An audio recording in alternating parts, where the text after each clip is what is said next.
வணக்கம் நண்பர்களே. இந்த பதிவில் நம்ம பார்க்கக்கூடியது ஒரு ஆராய்ச்சி ஆய்வு பதிவாக மேஷத்திற்கு அடுத்து வரக்கூடிய சில கிரக மாற்றங்களால் அடுத்து வரக்கூடிய காலகட்டத்திற்கு கிரகத்தினுடைய அமர்வினால் என்ன ஒரு பாதுகாப்பு நிலையை இவங்க கடைபிடிக்க வேண்டும், என்ன நடக்க போகிறது, என்ன நடந்து கொண்டிருக்கிறது இப்படின்னு பார்க்கலாம். ஏனென்றால் மேஷராசிக்கு 7.5 சனி அப்படிங்கிறது நிறைய நண்பர்களுக்கு தெரிந்திருக்கும்.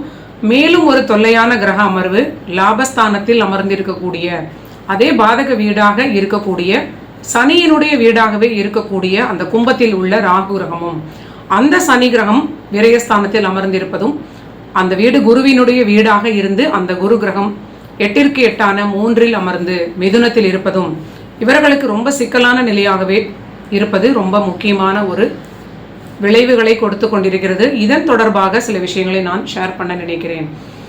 முதலில் பார்த்தால் இந்த மேஷராசிக்கு 7.5 சனி நடந்து கொண்டிருப்பது எல்லோருக்குமே தெரிந்திருக்கும். இந்த 7.5 சனி குருவினுடைய வீட்டில் நடப்பது, அந்த குரு 3ஆம் வீட்டில் இருப்பது ஒரு சாதகமற்ற நிலை. இந்த 7ஆம் வீட்டை 9ஆம் வீட்டை பார்ப்பது, அந்த லாபஸ்தானத்தில் உள்ள ராகுவையும் பார்ப்பது, அதிக வருமானத்தையும் கொடுப்பது, அதிக விரயங்களையும் தொடர்ந்து இவர்களுக்கு கொடுத்து கொண்டே இருக்கிறது. ரொம்ப ஒரு மிக அதிகமான விரயங்களை இவங்களுக்கு தொடர்ந்து கொடுத்து கொண்டிருப்பது நம்மளால் தடுக்க முடியாத நிலையாக காட்டுகிறது.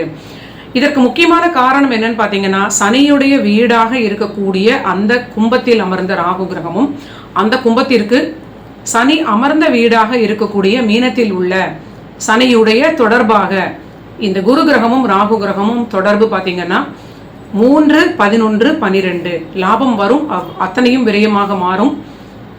இதெல்லாமே ஒரு சைக்கிள் போல சர்க்கிள் போல இவர்களுக்கு தொடர்ந்து நடந்து கொண்டே இருக்கிறது. ஓரளவிற்கு முடிந்தவர்கள் சில சுப விரயங்களை செய்து கொண்டிருக்கலாம். ஆனால் தொடர்ந்து நிறைய விரயங்களும் மருத்துவ விரயங்களும் எதிர்பாராத சில விஷயங்களுக்கு வீட்டில் இருக்கக்கூடிய சில பொருட்களுக்கு மெயின்டெனன்ஸ் விஷயங்கள் இது போன்ற ஒரு தொடர்ச்சியாக இவங்களுக்கு பேக் டு பேக் இருப்பது கடந்த ஒரு 4 மாதங்களாக ரொம்ப ஒரு ஹைலைட்டாக காணப்படக்கூடிய விஷயமாக நான் பார்க்கிறேன். அடுத்ததாக இது தொடர்ச்சியாக இவங்களுக்கு ஒரு கவனமான பலன்களை கொடுக்கக்கூடிய நிலையாகவே இருக்கிறது.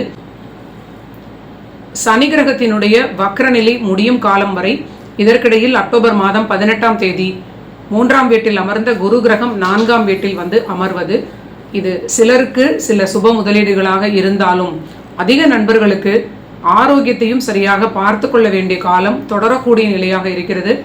மருத்துவத்தை எந்த காலத்திலும் நீங்கள் அலட்சியப்படுத்தாமல் உங்களுடைய ஆரோக்கியத்தை சரியாக பார்த்து கொள்வது ஒரு பெரிய நன்மை. ஏனென்றால் விரையாதிபதியான குரு கிரகம், உங்களுக்கு விரயஸ்தானத்திற்கு அதிபதியான குரு கிரகம் 4இல் வந்து உச்சமடைய போகிறார். கண்டிப்பாக உங்களுடைய பட்ஜெட்டில் உங்களால் அலாட் பண்ணக்கூடிய வகையில் முடிந்த வரையில் ஒரு சுப விரயத்தை கண்டிப்பாக நீங்கள் எப்பாடுபட்டேனும் செய்து விடுவது ஒரு நன்மையை கொடுக்கலாம். நானுமே பரிகாரத்திற்கு நிறைய விஷயங்களை ப்ராக்டிக்கலாக அது எந்த மாதிரி அது வேலை செய்கிறது அப்படின்னு பார்த்து கொண்டே வரும் வகையில் இது சுகஸ்தானத்தில் வந்து உச்சமாகக்கூடிய விரையாதிபதி அப்படிங்கிறதுனால ஆரோக்கிய பிரச்சனைகள், ஆரோக்கிய கேடு அதை கொடுத்து விரயங்களை அதிகம் கொடுக்கலாம். இல்லைன்னா வீடு வாகனம் போன்ற அந்த சுகஸ்தானத்திற்குரிய ஆதிபத்திய பலன்களுக்கான சில விரயங்களை கொடுக்கலாம். ஸோ ஓரளவிற்கு நீங்கள் இந்த சுப விரயங்களாக மாற்றிக்கொள்வதற்கு அதிக பிரயத்தனப்படுவது நல்ல நிலை. மேலும் இந்த குருவினுடைய வீட்டிலேயே அமர்ந்த சனியாக இருப்பது எல்லோருக்கும் இந்த அமர்வு வராது. மேஷத்தை பொறுத்தவரை 12ஆம் வீட்டில் உள்ள விரயச்சனி, அந்த 12ஆம் வீடு குருவினுடைய வீடு. அந்த குரு வந்து 4ஆம் வீட்டில் அமர்ந்து அந்த சனியும் குருவும் திரிகோணமாக இணைய போகிறார்கள். அக்டோபர் 18 முதல் நவம்பர் இறுதி வரை குரு அதிசாரமாக கடகத்தில் உச்ச வீட்டில் அமர்வது, இது இந்த முக்கியமான விரயங்களுக்கு ஒரு அதிகமான ஹைலைட்டாக தொடரக்கூடிய காலம்னு சொல்லலாம். இல்லை சிலருக்கு அதீதமான விரயங்கள் ஏற்படக்கூடிய காலம்னு சொல்லலாம். ஆனால் அதிர்ஷ்டத்தை கொடுக்கக்கூடிய குருவாக கண்டிப்பாக அவர் இருப்பார். அவர் பாக்யாதிபதினு சொல்வதனால் வீடு வாகனம் தொடர்பான விஷயங்களுக்கு நீங்கள் நினைத்தது போல அதை விட அதிகமான ஒரு நல்ல ஒரு விஷயமாக வாங்கக்கூடிய விரயங்களை இயற்கையாகவே டிஃபால்ட்டாக கொடுக்க வாய்ப்பு இருக்கிறது. நம்முடைய முயற்சியும் இதில் மேலும் பலன்களை கொடுக்கும். குருவினுடைய பார்வை இந்த கடகத்தில் வந்து அமர்ந்தவுடன் பார்வையுடைய வீடுகள் எல்லாமே மாறும். அப்படிங்கிற அடிப்படையில் உங்களுடைய தொழில் வீட்டை குரு பார்ப்பார், 10ஆம் வீடு. நம்ம இதற்கு முன்னர் இருக்கக்கூடிய பதிவுகளில் எல்லாமே இதை சொல்லிவிட்டோம். ஆனால் எக்ஸ்க்ளூசிவாக மேஷத்தை பற்றி பார்க்கும் பொழுது இதை மீண்டும் ஒரு முறை நினைவுபடுத்தலாம், உங்களுக்கும் எளிதாக புரியும். குரு நேர் 7ஆம் பார்வையாக மகரத்தை பார்ப்பது, மேஷ ராசியுடைய அதிபதியான செவ்வாய் உச்சமாகக்கூடிய அந்த வீடு. அதே சமயம் இந்த மேஷத்தினருக்கு ராசிநாதன் மட்டும் இல்லாமல் 8ஆம் அதிபதியாக இருக்கக்கூடிய செவ்வாயும் இந்த 10ல் தான் உச்சமடைகிறார். ஸோ ரொம்ப நீங்கள் பணிச்சுமை காரணத்தினால் ஆரோக்கியத்தை ரொம்ப அலட்சியப்படுத்தக்கூடியவர்களுக்கு இது கண்டிப்பாக மருத்துவ விரயங்களை பெரிதாக கொடுக்கலாம். ஸோ ரொம்ப எச்சரிக்கையாக உங்களுடைய சூழலுக்கும் உங்கள் கண்டிஷன்ஸ்க்கும் ஏற்றாற் போல ஆரோக்கியத்தை ரொம்ப கரெக்டாக நீங்கள் பார்த்து கொள்ள வேண்டும்.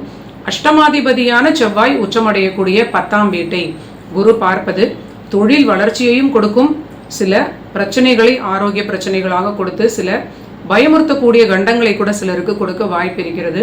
கண்டிப்பாக நீங்கள் முருகர் வழிபாடு செய்து கொள்வது, முருகர் கோயிலில் அருகில் இருக்கக்கூடிய முருகர் கோயிலில் ஒரு அபிஷேகம் செய்து கொள்வது ஒரு பெரிய பாதுகாப்பை கொடுக்கும். அடுத்ததாக விரயஸ்தானத்தை தன்னுடைய வீட்டை தானே குரு பார்க்க போகிறார். அங்கு ஆல்ரெடி மீனத்தில் சனி கிரகமும் இருக்கிறார். இந்த குரு கிரகம் சனியை பார்க்க போகிறார். சனி திரிகோணமாக குருவுடன் இணைகிறார். ஸோ இந்த விரயஸ்தானம் மறுபடியும் பார்த்தீங்கன்னா ரொம்ப ஹைலைட்டாக ரொம்ப அதிகபட்ச மேக்சிமம் ஆக்டிவேஷனாக ஒரு இணைவை காட்டுவது நம்மளால் தவிர்க்கவே முடியவில்லை. ஆல்ரெடி நிறைய விரயங்கள் நடந்து கொண்டிருப்பதை நான் ப்ராக்டிக்கலாக அனுபவித்த ஒரு பலனாக இங்கே ஷேர் பண்ணுவதை முதலிலே நான் சொன்ன அந்த அமைப்பில் அடுத்து வரக்கூடிய காலகட்டமும் இதே போல இருப்பதனால் மேஷ ராசி கொஞ்சம் நீங்கள் எச்சரிக்கையாக இருப்பது ஒரு பெரிய ஆரோக்கியத்தை பாதுகாத்து கொள்ளலாம். இல்லை சில விரயங்களை நீங்கள் நல்ல விரயங்களாக ஆப்பர்ச்சுனிட்டி கிடைக்கும் பொழுது நல்ல விதமாக அதை பயன்படுத்தி கொள்ளலாம். மேலும் குரு கிரகம் பார்க்கக்கூடிய மற்றொரு வீடு விருச்சிக வீடு, உங்களுடைய 8ஆம் வீடு. ஸோ இது ஒரு விதத்தில் பார்த்தீங்கன்னா உங்கள் வாழ்க்கை துணையுடைய வருமானத்தை உயர்த்தி கொடுக்கும்.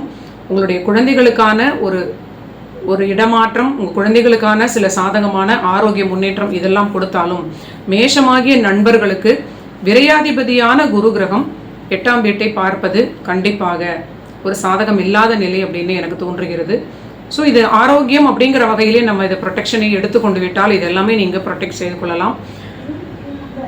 9ஆம் அதிபதியான குரு கிரகம் தனுசு ராசிக்குடைய குரு கிரகம் தன் வீட்டிற்கு மறைந்து தன் வீட்டிலிருந்து 8ஆம் வீடாக இருக்கக்கூடிய கடகத்தில் மறைந்து உச்சம் பெற்று 9ற்கு பின்னால் இருக்கக்கூடிய வீட்டை பார்ப்பது, 9ஆம் வீட்டை விரயஸ்தானமாக இருக்கக்கூடிய விருச்சிகத்தை பார்ப்பது கண்டிப்பாக தந்தையுடைய ஆரோக்கியத்தில் மேஷராசி நண்பர்கள் ரொம்ப அதிக எச்சரிக்கை காட்ட வேண்டிய காலகட்டம். ஸோ இவர்கள் தன்னுடைய ஆரோக்கியம் இல்லை தந்தையுடைய ஆரோக்கியம் இந்த 2 வகையில் தசாபுத்திகளுக்கு ஏற்றாற் போல சில பலன்களை இந்த குரு கிரகம் கண்டிப்பாக ஒரு பிரச்சனைகளையும் கொடுக்க அதிக வாய்ப்பு இருக்கிறது.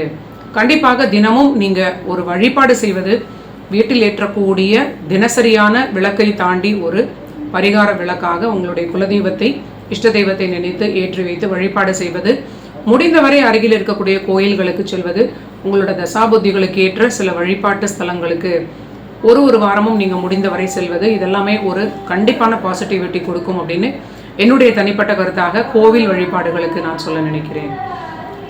இதுதான் மேஷ ராசிக்கு அடுத்து வரக்கூடிய காலகட்டத்தை ரொம்ப கவனமாக கையாள வேண்டிய நிலையில் இருப்பதை முன்கூட்டி ஓரளவிற்கு அவங்களுக்கு ஒரு அவேர்னஸ் பதிவாக நான் கொடுக்க நினைத்தது.